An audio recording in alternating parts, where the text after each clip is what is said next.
Assalamualaikum warahmatullahi wabarakatuh. Ketemu lagi di akuntansi keuangan lanjutan 2. Hari kita akan mempelajari masalah-masalah akuntansi yang ada dalam penggabungan usaha. Ya, di sini yang pertama adalah pembelian atau buy per cash. Nah, apa yang dimaksud dengan pembelian atau buy per cash di sini bahwa setelah perusahaan itu ada penggabungan usaha, maka para pemilik perusahaan yang bergabung itu tidak ikut berpartisipasi ya. Tidak ikut berpartisipasi secara substansial dalam perusahaan tunggal yang dibentuk. Kemudian harta kekayaan yang diperoleh dalam transaksi penggabungan harus dicatat dalam buku usaha yang memperolehnya atas dasar harga perolehan. Jadi ini harus diperhatikan pada saat penggabungan usaha di mana dengan pembelian atau buy per cash. Kemudian ini ada contoh. Diketahui neraca PT Maju per 31 Desember 2021. Ya, neraca diketahui aktiva.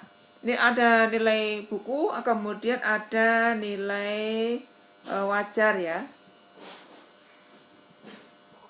Kemudian diketahui bahwa aktiva itu ada kas, piutang dagang dan sebagainya sampai dengan dari aset lancar sampai dengan aset tetap diketahui jumlahnya adalah 1M ya. Kemudian kewajiban atau hutangnya kemudian 250 juta dan ini modal ya di sini. Ini tertulis aktiva bersih. Ini harusnya ini ada ralat, aktiva bersih ini seharusnya adalah modal. Ya, ini ralat ya. Jadi aktiva bersih adalah modal. Jadi kalau di total ini enggak kelihatan yang 1M itu enggak kelihatan ya. Jadi hutangnya tadi 250 juta. Kemudian modal adalah 750 juta, maka total pasifa adalah sebesar 1M. Jadi kenapa? Karena neraca itu harusnya kan antara aktiva dengan pasifa itu harus balance. Begitu juga dengan nilai wajar tadi ya. Jadi kalau yang untuk aktiva sebesar totalnya adalah 1M, itu nilai wajarnya adalah 1M 440 juta. Kemudian kewajiban totalnya nilai bukunya adalah 250, tapi secara nilai wajarnya adalah 240 juta. Dan modal saham di sini nilai bukunya 750, kemudian nilai wajarnya 1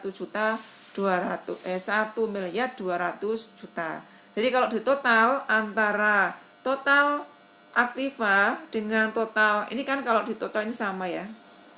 Ini sama dengan total antara aktiva dengan total pasifa. Jadi tadi yang aktiva bersih diganti dengan modal. Kemudian PT Jaya membayar 400 juta secara tunai dan menerbitkan 50 lembar saham 50 lembar saham biasa dengan nilai nominal Rp10.000 dan dengan nilai pasar adalah Rp20.000 per lembar saham ya untuk memperoleh aktiva bersih PT Maju tadi. Maka untuk mencatat tadi kan sebesar harga perolehan. Nah, untuk mencatat penggabungan usaha di buku PT Jaya adalah investasi pada PT Maju sebesar 1 miliar 400 juta itu asalnya tadi nanti digabungkan tadi ya.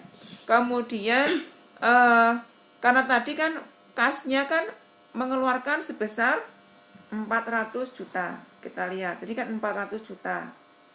Jadi di sini kasnya 400 juta, maka di sini 400 juta. Kemudian saham biasa 50, tadi menerbitkan 50 lembar saham. Kemudian nilai nominalnya adalah Rp10.000. Maka saham biasanya di sini adalah 50.000 kali A adalah Rp10.000 sama dengan 500 juta. Kemudian di sini ada tambahan investor. Nah, karena tadi nilai pasarnya nilai nominalnya adalah 10.000, nilai pasarnya adalah 20.000 per lembar saham. Maka kan ada selisih 10.000 ya. Jadi selisih 10.000 itu dikalikan dengan 50.000 lembar. Maka di sini juga sama, adalah 50.000 lembar dikalikan dengan 10.000 rupiah. Maka ketemu 500 juta. Nah, ini kita tambahkan semuanya, maka investasi pada PT Maju adalah sebesar 1.400.000. Tadi padahal di neraca tadi kan hanya 1 juta, nilai bukunya 1 juta, kemudian nilai wajar adalah 1.440